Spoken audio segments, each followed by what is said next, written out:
Dubai ഭരണാധികാരി ഷെയ്ഖ് മുഹമ്മദിന്റെ പത്നി ഷെയ്ഖ് ബിൻ അൽ ഹുസൈന്റെ രക്ഷാകർതൃത്വത്തിലാണ് ഫാമിലി ഗാദറിംഗ് പ്രവർത്തിക്കുന്നത്. ശരിക്കും ശാന്തമായ വിനോദ കേന്ദ്രമായ ഇവിടേക്കുള്ള പ്രവേശനം തികച്ചും സൌജന്യമാണ്. കുടുംബത്തോടൊപ്പം സമയം ചെലവഴിക്കാവുന്ന പരമ്പരാഗത ടെന്റുകളും ഭക്ഷണശാലകളും കുട്ടികൾക്ക് കളിക്കാനുള്ള പ്ലേ സോണും ദുബായിയുടെ ചരിത്രം പഠിപ്പിക്കുന്ന മ്യൂസിയവും സിംഹവും കടുവയും പുലികളുമെല്ലാമുള്ള മൃഗശാലയും കടകളും തിയേറ്ററുമെല്ലാം അടങ്ങുന്നതാണ് Zayed bin Mohammed family gathering. കഴിഞ്ഞ വർഷം ഡിസംബർ 18-നാണ് ഇവിടം പൊതുജനങ്ങൾക്കായി തുറന്നത്. മാർച്ച് 12-ന് അടയ്ക്കും. പിന്നെ അടുത്ത ശൈത്യകാലത്തെ ഗാദറിംഗ് തുറക്കൂ. ദുബായ് മതകാര്യ ജീവകാരുണ്യ പ്രവർത്തന വകുപ്പിനാണ് ഇതിന്റെ നടത്തിപ്പ് ചുമതല. അതുകൊണ്ട് തന്നെ മാന്യമായ വേഷത്തോടെ എത്തുന്നവർക്ക് പ്രവേശനം അനുവദിക്കൂ.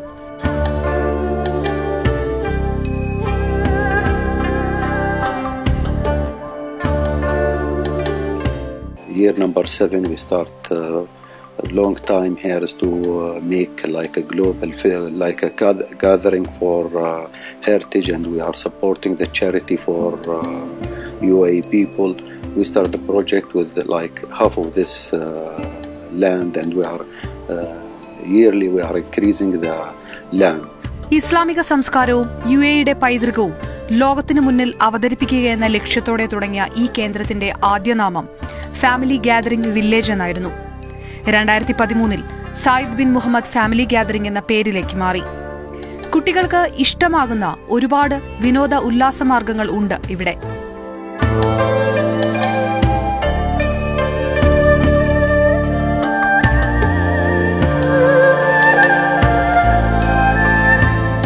നിരനിരയായി നിൽക്കുന്ന ഈന്തപ്പനകളുടെ തണലിൽ കളിക്കുന്നവരും സമയം ചെലവഴിക്കുന്നവരും ധാരാളം.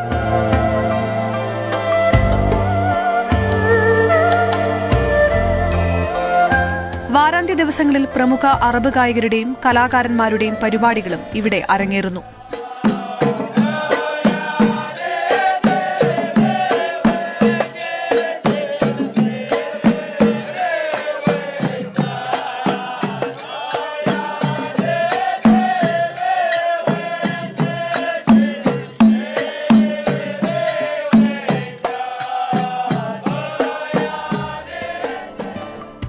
ദിവസവും വൈകിട്ട് 5 മുതൽ രാത്രി 10 വരെയാണ് ഈ കേന്ദ്രം പ്രവർത്തിക്കുക. വാരാന്ത്യങ്ങളിൽ രാത്രി 11 വരെ ഉണ്ടാകും. ഈന്തപ്പന കൊണ്ടും മറ്റും തനത് ശൈലിയിൽ നിർമ്മിച്ച പരമ്പരാഗത ടെന്റുകളിൽ ഉച്ചയ്ക്ക് 2 മണി മുതൽ പ്രവേശനമുണ്ട്.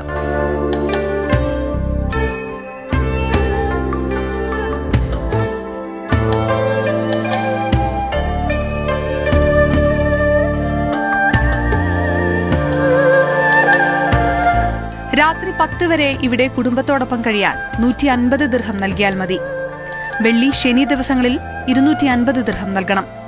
എത്ര വലിയ കുടുംബമായാലും ഇതേ നിരക്ക് തന്നെ.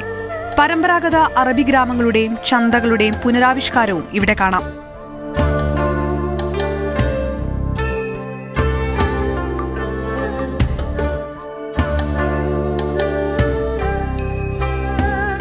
തനത് അറബി ഭക്ഷ്യവിഭവങ്ങൾ സ്ത്രീകൾ ഉണ്ടാക്കുന്നത് ചൂടോടെ വാങ്ങിക്കഴിക്കാം.